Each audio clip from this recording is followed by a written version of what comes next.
Well, I have a question for both of you, actually. I'd love to hear both of your thoughts on this. So I wish it wasn't the case, but right now in America, like the divorce rate is above 50%. I don't know exactly where it's at.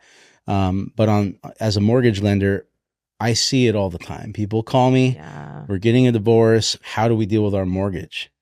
And, the sad thing is a lot of times by the time they call me, they've already been separated for a year. Sometimes someone hasn't been paying the bills. Credit scores have dropped. It's very emotional. It's very heated. And they both end up really kind of suffering financially as a result of not calling me earlier, And I know you guys deal with that too, with people that have investments. And so tell me just a little bit, we'll start with you, Emery. If someone were to be going through a divorce and they have some assets, like what are some of the things that you're doing on that first conversation to help them avoid making horrible decisions that's going to ultimately affect their kids? Yeah. And that's the hardest thing, because I think I mentioned on the podcast that I was on with you before that it is such an emotional time, but decisions have to be made, because usually one or maybe both of the spouses, they don't want to be married anymore. They're going through a divorce because they want to, have an end in sight with the separation and division of things. So a lot of times they will go to an attorney, which is great. Attorneys generally have knowledge, but not maybe as complete knowledge as a certified divorce financial analyst would. So seeing a CDFA, which is what the term stands for, really makes sense, because they are not emotional. We are not going to be emotional, and we can help them with coming up with a plan. They can take it back to their spouse or soon to be ex, and they can take it back to the other attorney and then start the negotiation process, but just not going at it alone. If you're in a situation like that, a lot of times people say, we're amicable.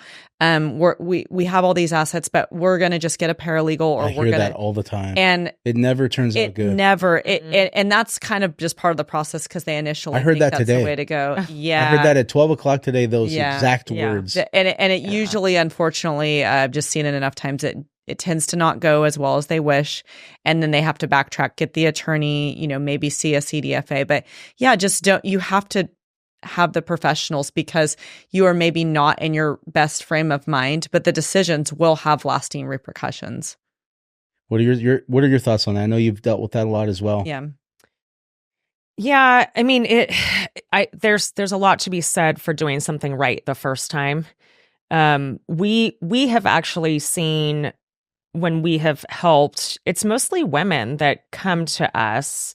Yeah. And they end up with, obviously things are split 50-50. It's usually complicated.